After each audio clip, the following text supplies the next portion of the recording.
DevilNeverCry. What is up everyone, it is me DevilNeverCry, and in today's video we'll be reviewing Visions of Mana.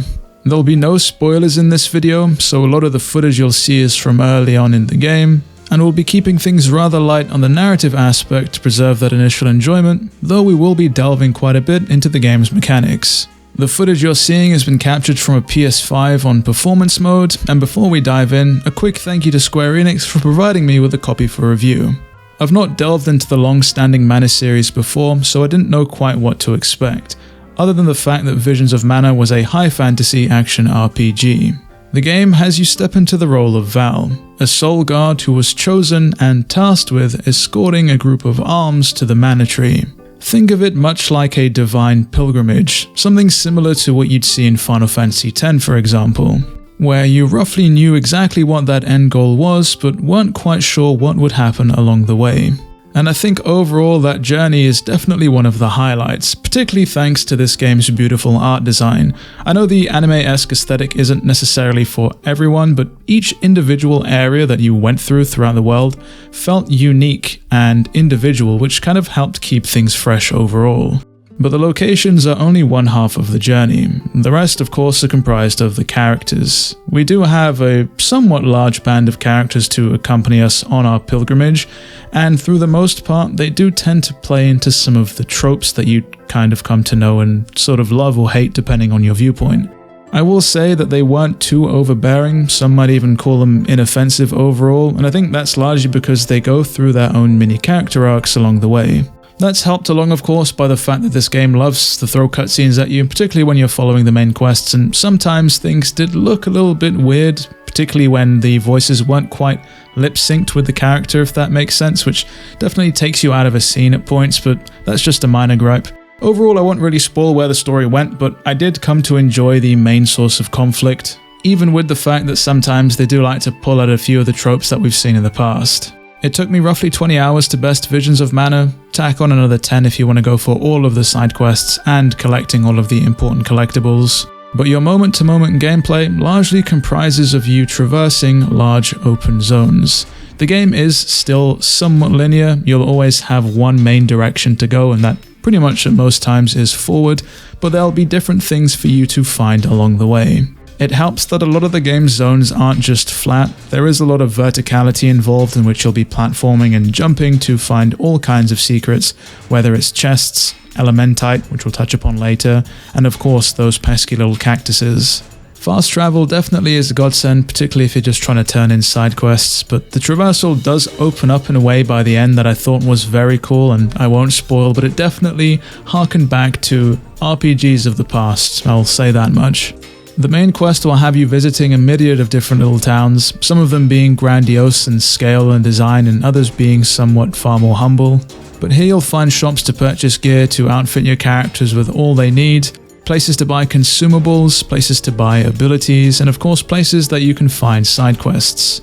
If there is another gripe that I do have to voice for this game, it's that the side quests can be quite boring. If I'm being honest, a lot of them tend to be fetch quests, either go here and find this item or go here and defeat a certain amount of enemies and then come back. And I can say this because I trudged my way through all of the over 100 side quests there are in the game, and if there's one other thing I have to point out, is the fact that you have to come back to the person who gave you the side quest just to turn it in. This is one of my pet peeves with games, particularly when you've got a lot of side quests. Just let us automatically finish the quest and be done, don't make us travel back. But let's move away from that and talk about something I do like, which is the game's combat. Combat happens in real time, in which you find yourself controlling one character and you're supported and flanked by two others. At any given point you can switch to any of these characters with the press of a button and continue your assault. You have access to a standard attack string on the square button, special attacks on triangle, and you can dodge with circle and jump with X. Pressing and holding one of the bumpers also brings up a nice shortcut menu, allowing you to throw out abilities in real time, alongside the standard ring menu which kind of slows down time to a crawl,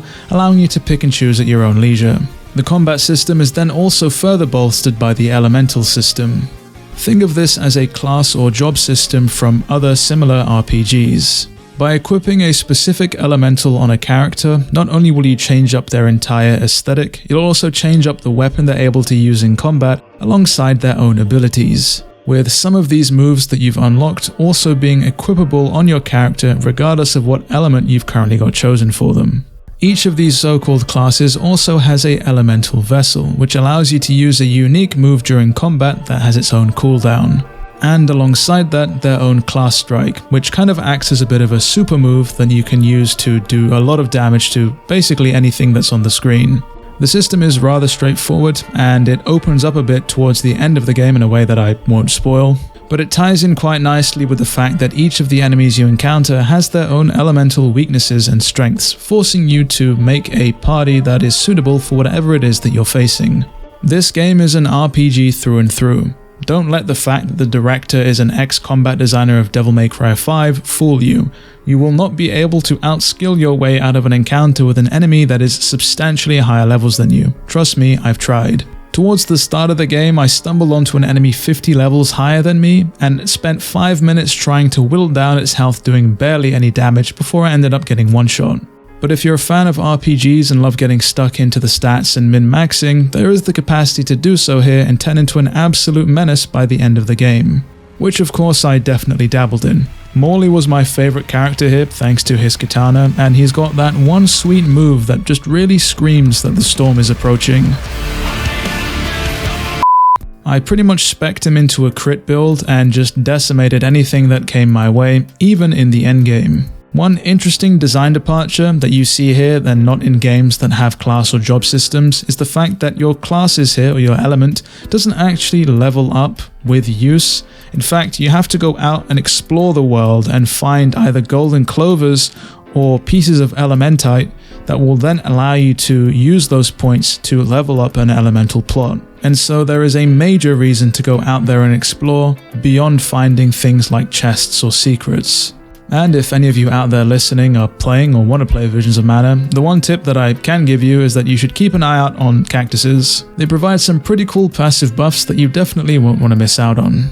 If one time round through the game wasn't enough, there's more to do after you reach the credits. There is a post-ending quest you can tackle which is rather straightforward and fairly short but fun nonetheless, and of course you have New Game Plus, in which things like your character level and your items transition over, allowing you to start up from the beginning, alongside the new Expert difficulty. Overall, I walked away from my time with Visions of Mana quite positive. The only other gripe that I could potentially mention with this game is the performance. There were times where there were frame rate drops here and there. They weren't necessarily frequent, but when they happened, they were definitely noticeable.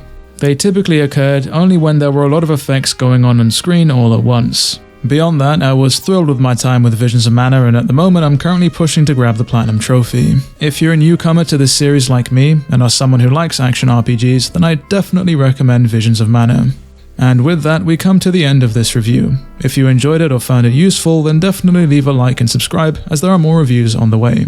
Also, let me know down in the comments below how many of you have actually played a game in the Mana series before. I'm curious. With all that said and done, it has been me, DevilNeverCry. I'd like to thank all of you for watching, and as always, I'll see you all next video.